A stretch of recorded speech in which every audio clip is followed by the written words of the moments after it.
Hello and welcome to Nikon Report, your weekly roundup of all the latest Nikon news and all other photographic announcements that we found interesting. It's Konstantin here, and on another side of the world is... Becky. I'm not in the other side of the world. I'm about 70 miles away. Well, since we've missed a week, there's been quite a bit of the news, and we're going to start with the firmware updates. The first one was for Nikon Z9, and it went from version 4 to version 4.01. That's right. So in this case, they just fixed some bugs. They fixed the following issues. The camera would, in rare circumstances, stop responding or fail to record a video correctly if an attempt for video recording took place after the standby timer had expired and then reactivated with specific dimensions. So a very specific video recording issue. They also fixed a bug where the switching to FX from FX to DX roll was assigned would not function if you were shooting with slow motion video. And they also fixed the fact that the first shot in burst photography would sometimes fail if auto or natural light auto was selected in white balance, and another one to do with flicker reduction. So if you've had any of those problems, or even if you haven't, you should probably update your firmware anyway. All right, so Nikon also adds caution to the firmware page and says that the firmware will take approximately 6 minutes and the progress bar will be displayed when the update begins. Now, when you're updating the firmware version C from version earlier than version 2, then it may take 2 minutes for the progress bar to be displayed. So do not turn off the camera until the firmware update is complete. And another thing, what they talk about is the IPTC presets. If you're updating from the firmware version, not version 4, but the earlier one, so one of the 3.10 or the earlier version 3, then those IPTC presets will not copy to the firmware version 4.01. But if you're updating from the firmware version of 4, then you should be absolutely fine. Yeah, so if you do have IPTC presets, just save them onto a card and then do your update and then load them afterwards. All right. So a small update, lots of bug fixes. So still takes 6 minutes to update, which is pretty long. But yeah, if you haven't updated yet, it may be worth doing so. Now, we also had a firmware update for Nikon Z8 camera, and it went from firmware version 1 to firmware version 101. That's right. So in this case, they changed the timing of the high temperature warnings that appear when the camera's internal temperature would increase, mainly during video recording. I don't actually know if that's longer, but if it's given us a longer duration now. Well, it's interesting. Now we have to probably redo all the video tests that we've done. And then, all the timings of the temperature warnings, either will be later or sooner. I assume it's probably will be later because lots of previous video tests indicated that the warning shows up, but it may take another 10 to 15 minutes for actually the camera to overheat. So maybe it's been similar to, remember SB900? Had those temperature warnings, and SB910 kind of increased those timings, for the warning of that the flashlight is overheating. So who knows, maybe it's something similar, but for Nikon Z8. Exactly. Now, they also changed the position where the memory card high temperature warning is displayed in video mode, I suppose, so it's not distracting. And they fixed a few issues. One was that the battery would draw down more quickly, even if the camera was off, if you had Connect Smart device on with all your Bluetooth and upload while off was on. Focus could still be adjusted using the focus ring, even when disable was selected for manual focus ring in AF mode. And also SB800 flash units would sometimes stop responding after pictures were taken with the flash disabled. So that's another thing that they've fixed there. That's a very interesting one, because technically SB800 is not officially supported by Nikon Z mirrorless cameras. So it's very interesting that they actually go as far as looking at SB800s and updating a firmware for that. But also what I didn't see listed in the firmware changing is the lug strap issue, for some reason, has not been updated via software update. They couldn't just update the firmware and fix that? Would have made life so much easier. No, didn't send me a pack of glue or something? No, I'm going to cut this all off. We're not going to talk about this thing today. Today is all positive. Today is positive. Now, for some more Z8 news for you, the Z8 is expected to resume shipping next week. According to Nikon Rumors, all the brand new stock that Nikon dealers had was sent back to Nikon for inspection. As we've said before, we didn't have any stock, so we didn't have anything to send back. And there is a new batch scheduled to arrive in the USA, according to Service Photo. They've said more Z8 cameras expected soon. Deliveries have been lighter than expected this summer, but we were told today to expect next delivery of cameras by the end of next week. So that is definitely a positive spin on things. I'm hoping that that's the case for us too. We've heard similar things in the grapevine for UK dealers, so we're hoping to see some more Z8 stock very soon. Fantastic. And on more Z8 related news, that Nikon Z8 named the Camera of the Year by Eisa 2023-2024 Awards. Nice. So alongside the Z8 being named Camera of the Year, we also have the 85 1.2, which won Portrait Lens, and the 400 4.5, which won Super Telephoto Lens of the Year, which is fantastic. So lots of wins for Nikon. Now, since we're going so quickly through the news, a quick update on the Z180-600 millimeter lens shipping. So on 17th of August, since we weren't here, Nikon announced the actual release date for the lens, which was 31st of August. And now some USA dealers, such as B&H, listing the shipping date of 30th of September. Now, I wonder if it's just a placeholder, really, or they're expecting quite a few shipments that they will cover their back orders before 30th of September. Who knows?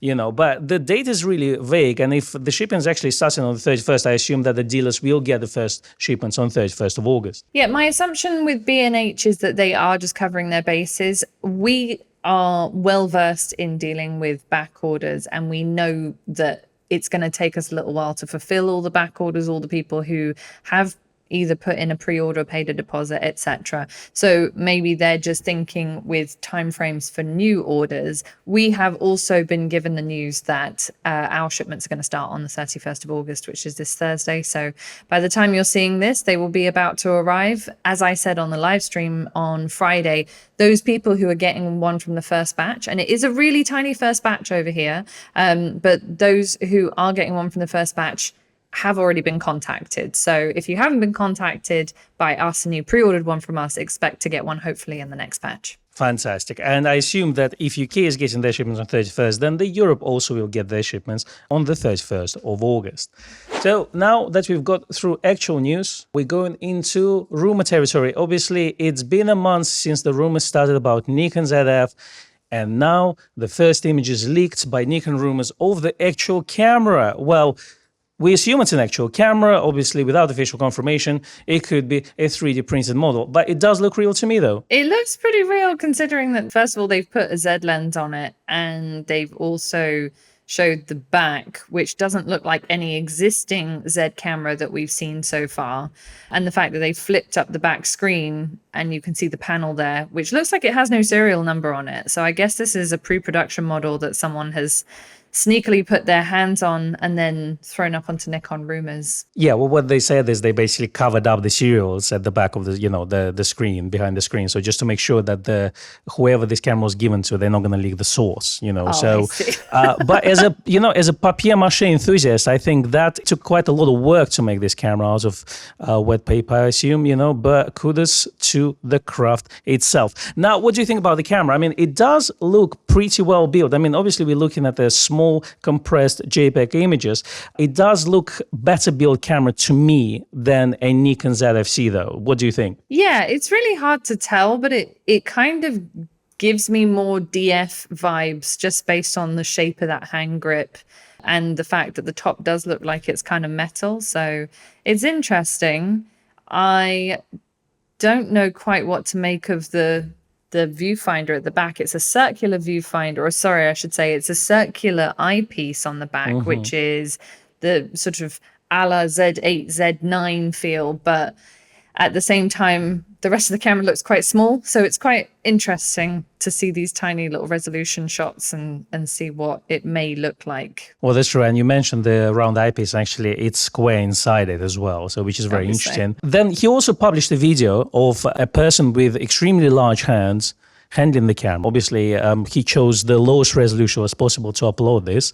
In the age of 8K, 240p is the resolution that we choose to upload our Twitter post. But he shot it on his Nokia 3310. exactly, he literally has this camera just for this type of videos. As soon as something leaked comes out, he takes his Nokia 3310, looks into the monochrome screen, attaches a USB camera to this, and just starts rolling. Now, in the hands-on report that's also Nikon Report published by that actual person who leaked the photographs, he basically said that there is a B&W switch on top of the video and still switch on top of the camera, which is not shown on the images. But it does look pretty interesting. So we will get the color as well as black and white stills mode, which I'm personally excited about because, as we discussed before, I think it's pretty cool to go from color to black and white very quickly without getting into the menus. It's really interesting that we saw that rumor over on Nikon Rumors, and I didn't really take much stock in it at the time, but now that someone who supposedly has their hands on it has said that that's the case, that is quite interesting. I like the idea. It's something that I sort of wish had existed with the DF and the ZFC, in fact. So I think it's a nice touch if that's the case. That's true. And he also says, in terms of ergonomics, he says, large enough, the grip was necessary, in my opinion. I would actually compare the ergonomics to the brick. That's okay, though. The DF felt like a brick, and I still like that camera. So very interesting. It tells me that the camera feels a bit more robust, and it's nice to have a little tiny grip, as you can see on the first image, that it is definitely there. And if the camera is genuinely heavier, and it is rumored to be built out of magnesium alloy, to have this grip will help your hand just to kind of grip the camera a little bit better than a flat camera. Okay. And Nikon Rumors have also updated their specs list. I think that most of what we've talked about before is there, but they've tweaked a few. So they've said that it will have an X-Speed 7 processor, that the LCD and EVF specs are the same as the Z6 II in terms of size and resolution. Which is finally, I think they get into the thought that it's not a 45 megapixel sensor. I think we've discussed it before, and we stated the opinion that it probably will be Z6 II sensor because it doesn't make sense to put a state-of-the-art 45 megapixel sensor in a camera that's going to be priced around £2,000 because it's a big jump from even the price of Nikon Z8. Yeah. Exactly. Another thing they've mentioned is the autofocus. They've said it's 273 points and comes with features from the Z8, Z9 with 3D tracking, plus a feature related to autofocus, which is apparently new for Nikon cameras, but they have no idea what it is yet. Okay, well, that's interesting. And yeah, magnesium alloy body, which is not a plastic body, hopefully. So that should give us a slightly heavier build as well as more premium feel, which is nice. And then, yeah, they have high extended shooting for RAW and high format. High format is coming to all newly released Nikon cameras, which is nice. The rest, you pretty much know. So still no announcements. According to rumors, it was supposed to be scheduled on 2nd of August. Obviously, that didn't happen. We are now reaching September. So who knows? Who knows? Fingers crossed. Hopefully, we'll see the camera very soon. Or it could be just someone's imagination. Could be 3D printed. Well, the hint that we are getting is that Nikon will be present at an upcoming 2023 Bild Expo in New York, where B&H, the United States big dealer of cameras and everything, will have its 50 years anniversary. And apparently it's replacing the PDN Photo Plus Expo, which got cancelled last year and previous year because of the COVID. And it seems like it's replacing that. So Nikon will have quite a large booth, about the same size as Sony and Canon at the event. There will be lots of talks of ambassadors, lots of workshops, big push for creators, so assuming a lot of video stuff, etc. But there could be a potential announcement around this event. So who knows? So the expo is scheduled to happen on 6th and 7th of September. So if the camera will be announced, that will be probably next week then. Who knows? I mean, that would be nice. It would definitely be helpful. We'll see. Watch this space. That's true, because I'm really tired of talking hourly updates of Nikon ZF specifications. I mean, every week, something new. Let's just get it announced, get it to the hands of all people who want to write and talk about it, and then release the camera next month. That would be amazing. I'm personally looking forward to this camera. I think it's the camera that will make me switch from my Nikon Z6. Mm. I'm interested, I don't know if you know, on socials, people have sort of like, okay, I'm making myself accountable here. I'm saying that this is the time that I'm gonna whatever, whether it's like I'm starting an exercise challenge or these are the books I'm going to read. So for you, we're going to watch this video back in a couple of months' time and go, did you actually change from your Z6 to a ZF? Because you keep saying it. I think not in a couple of months, but maybe a year or so. Okay. So let's see. Let's try the camera. Let's see what the build is. I think the build is very important to me. I want to try a bunch of manual focus lenses on it. I want to see if it fits my kind of casual street photography setup. But I think if the build quality is there, if it feels like a really nice analog camera, similar to Nikon F3 or FM3A cameras, then definitely we'll have a winner on our hands. And obviously, it's not a camera that is designed for sports and wildlife photographers, so which is not me, which is a good thing, So I think it will fit casual photographers, maybe some professional photographers, probably not everyone, but it may fit some professional photographers who use vintage cameras as aesthetics. Who knows, But I definitely want to see this camera in the flesh, and then maybe one day Z6 will have to go. Good. Now for some third-party news for you. The Tamron 35-150 f2 to 2.8 DI Mark III VXD lens for Nikon Z mount has been officially released. It will be available from the 21st of September. Pre-orders are open now, and we are certainly excited to get our hands on that one. Absolutely. A lot of people now sharing their first hands-on photographs of the Z-mount lens on their Nikon cameras, because before we had a rendering of a E-mount lens for Sony, so now we have actually Nikon Z-mount lens. And there's a size comparison where people compare it with the 51.2 Z lens as well as Micro 105 2.8. So the 35-150 is not that much bigger than 51.2 lens. However, one thing to remember, that it's not an internal zoom. It will extend itself when you zoom in 250 millimeter focal distance, which will make it even bigger, in my opinion. But I think the main thing that you need to think about is a weight of the lens. It's 1.2 kilograms. So it is quite a chunky and big lens. So in my opinion, this is a fantastic, very sophisticated tool for professional photographers who needs it, like AKA wedding photographers, because generally we would have 24-70 and 70-200 lens, and sometimes, so you have, let's say, two bodies or something, and sometimes you may find that, let's say, you photographing with a 70-200 and the person come closer, and then 70 is a little bit too long for this. And I think 35-150 lens it's quite a good reception lens, a quite good, let's say, church lens, where you can do a wide enough shots to photograph the whole church, let's say, and you can also zoom into it to, let's say, to take a first kiss shot, etc., etc. So I think as a specialized professional lens, it's a fantastic choice. Obviously, f2 will give you very shallow depth of field, even 2.8 zoomed in. But for, let's say, casual enthusiasts, I think it's too big and too heavy. So let's say I would think twice taking just for a stroll around the lake or something like this, because it's just too big and too heavy. So that's the thing. I think it's a professional tool, good for this type of work, and people don't mind size or weight. But let's say for casual use, enthusiast use, unless you really want it, it's a little bit too big and too heavy. That's right. Another place where I think it could potentially be useful is if you're a videographer that doesn't want to carry around a series of lenses and you need one lens that has a nice bright aperture. So I think that is going to be very interesting. We are certainly planning to get our hands on a review copy fairly soon. So as soon as we do, we will pop that up on our channel so that you can see what we think about it as well. Absolutely. In the meantime, there was a first review published in a text form, and that was published by Kochkin, which is a German online magazine.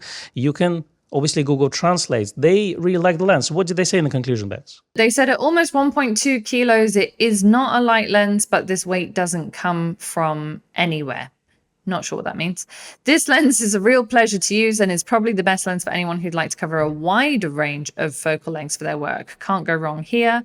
The lens is particularly suitable for videographers. So if you're looking for a lens in different areas of application, such as reportage, wedding, concert photography, and also portrait photography, you will make few compromises compared to using fixed focal lengths. If you work with an aperture of f2.8, you'll also enjoy a constant aperture throughout the range. So obviously if you shoot at 35 f2.8, you don't have a variable aperture at that point.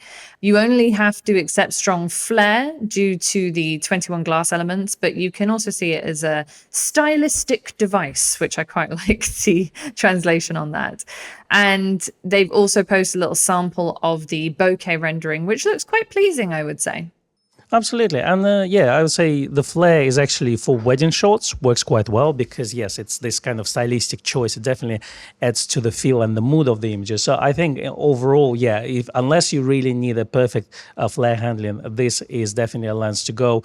I really like that Tamron doesn't just do the same thing that Nikon does, and they go with very different designs from Nikon. So 35 to 150, Nikon doesn't have anything like this. This is a very kind of specialized niche tool that we definitely professional photographers will really enjoy using. And then they also, I think, just announced for Sony E-mount 70-40 lens, which is well a wide aperture lenses, and I hope that it will come to Nikon mount at some point. So kudos to Tamron. I think they designed very interesting lenses that don't overlap with Nikon offerings. And that means that you can pick and choose the best glass for you. If you would prefer to watch a video rather than read a Google translated article, then Taylor Jackson has actually put hands on this and has popped that up on his YouTube channel, so you can check that out as well. Fantastic. Now, more third-party lens coming to Nikon Z mount. Apparently, 28mm 1.8 autofocus lens from Viltrox has not been announced, but now available for pre-order on places like B&H and Amazon. So what I can say, just by looking at Sony E-mount version, which is available, and that's been released, we can see that's going to be autofocus will be priced about £379. Nikon doesn't have 28 1.8 lens. And I think that's an interesting way for Viltrox to get into that space. I personally think that Nikon should release 28 1.8.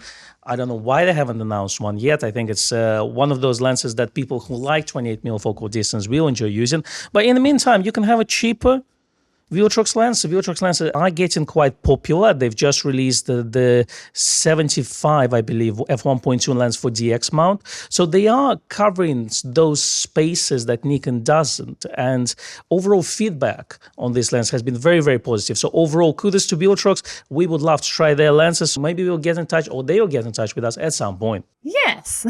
Very good. All right. Next up, 7 Artisans are soon to announce a new 9mm f5.6 full-frame ultra-wide angle lens. So although this isn't official yet, apparently they will be announcing it for Sony E-mount, Nikon Z, Canon RF, and Leica L-mount. It will presumably be manual focus because all of 7 Artisans lenses generally are. But that's super wide if ever there was one. Yeah, I mean, that's really wide angle lens. What more can we say? Yeah. What can we say exactly? But yeah, if you like to go wide, this is as wide as it gets pretty much, unless you want to go 6mm 2.8, which we have a video with Nikon Z9. We do. Now, AstroHori also officially announced an 85mm f1.8 autofocus lens for Nikon Z mount. Again, another third-party 85 1.8 lens. So we've got Viltrox, now we have AstroHori. I think it's fantastic to have. I believe we also have the Yungyo as well. So if you are looking at 85mm autofocus lens for Nikon Z mount, there are quite a few to choose from. This one is priced at $275, which is quite an expensive autofocus lens. And obviously, yeah, it's a full frame. It's got like 9 elements, 8 groups, yada, yada, yada. So if you look into that, I would like to try one out, see what the ranging is like, and then make my decision later. You know what I'm actually personally excited about? I'm excited about Zhongguo or ZY Optics, who just released 20mm, 35mm, and 50mm. So the trinity of T1.0 Cine lenses. And apparently they're all bokeh-licious, have beautiful rendering. So you don't look in as a critical sharpness for this type of lens. You looking for the cinematographic effects. And this trinity comes at $1,300, which is not bad for 3 lenses if you think about it. It's a bargain. Exactly. And comes for Nikon Z mount. It's geared up for cine use. So, the casing of the lens obviously looks like it's designed for cine use. So, you can attach all sorts of accessories to it, yada, yada, yada. So I'm personally very excited about. I'm also want to try this lens at some point, or maybe try some anamorphic lenses. Bex, we haven't tried anamorphic lenses yet. So I think this is definitely one of the things we want to explore. Maybe ZY Optics can hook us up. Yeah, definitely. This podcast became us reaching out to other brands to send them some free stuff. Yes, it did. Now for your weekend read and watch segment, Nikon Sessions is back, and season 2, episode 1 is about wedding photography. So Rishi is joined by some professional wedding photographers, including someone we've interviewed, which is Gavir Johal, who is there, I can see in the video, and they're all imparting their knowledge to you about wedding photography. That's right. And then if you haven't had enough, all the Nikon camera comparisons, specifications, all this technical talk, Petapixel's got you covered. They are comparing Nikon Z8 video capabilities versus Sony A1 and Canon R5. So if you want to see which camera is the best for that beautiful 8K resolution, then definitely have a look at their article as well as their video on their YouTube channel. There you go. And that's a wrap. Thanks for joining us this week. Yes, thank you very much for watching and or listening. Please give us a like and a subscribe if you're on YouTube. If you're listening on a podcast platform, we would truly appreciate a follow, a rating, a review, just on any platform where you get your podcasts. Exactly. A couple of platforms to mention: Apple Podcasts, Spotify, Amazon Music, even YouTube in the United States now have podcasts. So if you don't know where to find them, check there first, but all other podcast platforms will also have us there, because that's what we do. And if you'd like to find us on the internet, you can find us currently on Instagram. I am at Rebecca_Denese. The shop is at Nikon at Grays. And I'm at Konstantin Kochkin. We will see you next week. Bye-bye. Bye.